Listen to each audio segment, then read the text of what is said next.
Hi, this is Anita with 5 Minutes with Art. Today we're going to talk a little bit about one of the most famous art movements around is Impressionism. And why is Impressionism such an important art movement? Well, first of all, let's talk about what is Impressionism.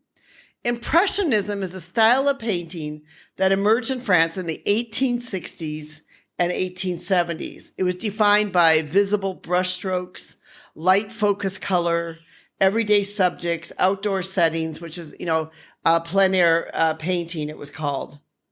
So it wasn't realistic at all. It was more, type of artwork, which in some ways can almost be a little bit hazy. It could maybe, seem a little bit hazy with some of the brushstrokes. Why was it revolutionary? Why was it such an important art movement? The reason is because during that time, the French Academy favored historical and mythological subjects. They want perfect, realistic techniques, dark muted color palettes, and smooth and visible brushstrokes. So these artists that were painting Impressionism were really breaking away from what would even be sold during the day or what people would show during the day, which was, this realistic sort of dark muted type of art. Impressionists, they rejected all of that. They believed in real life, not gods or heroes. They had loose, sort of sketchy strokes. They had bright, vibrant colors. They had outdoor scenes, and they had ordinary people doing ordinary things. And this type of art was actually very shocking during this time. A lot of the critiques said things about them like the Impressionist artists were lazy, they were amateur, and they were even disrespectful to the art and the art world itself.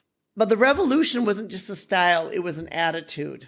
So the Impressionists then started to exhibit outside of the convention. They began to exhibit themselves. They took art to the streets and to the countryside. They documented modern life as it happened, and they made art for art's sake, not for institutions. In other words, they are people who broke the rules and started a movement that changed art forever. That is something that I really love about the Impressionism movement is these artists were doing art because they loved art. They weren't doing art because that's what sold. They were doing Impressionist art because that's what they loved and that's what they wanted to do.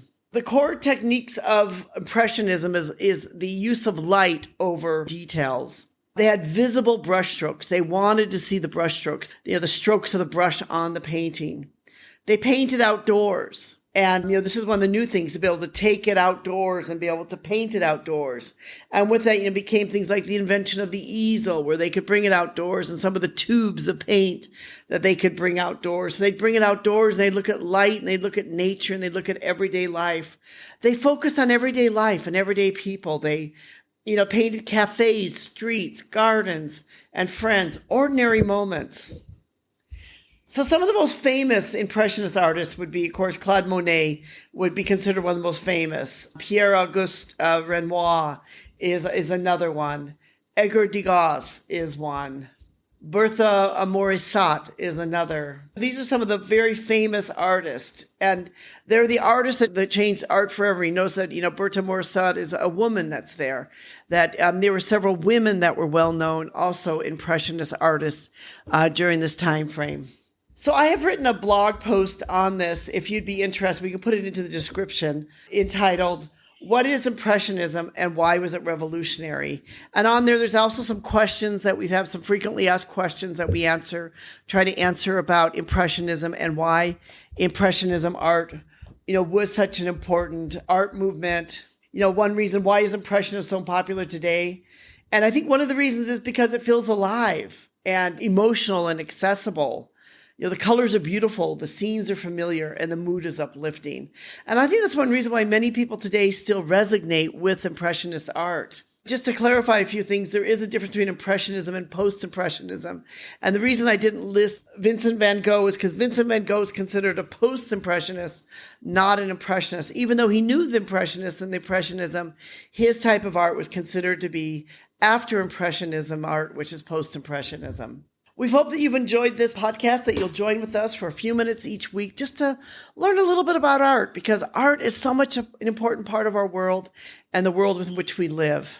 Thank you so much for being part of our community and joining with us. We hope that you'll subscribe if you have not yet, and be part of our community. Thank you.